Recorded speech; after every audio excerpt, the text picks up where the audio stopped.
ថ្ងៃដែលពួកយើងជួបគ្នាជាពេលវេលាដែលព្រះរៀបចំឲ្យ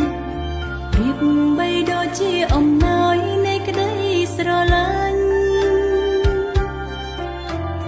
អូនសូមអរព្រះគុណ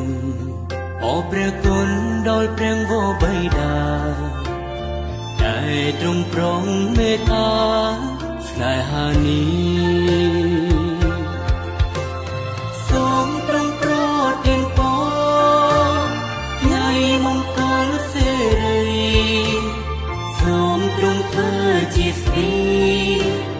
និងធ្វើជាស័ក្តិសិទ្ធិដល់អាទីពីស្វាមីទាំងរាថ្មីទូលទូលសុខសាន្តរហូតទៅ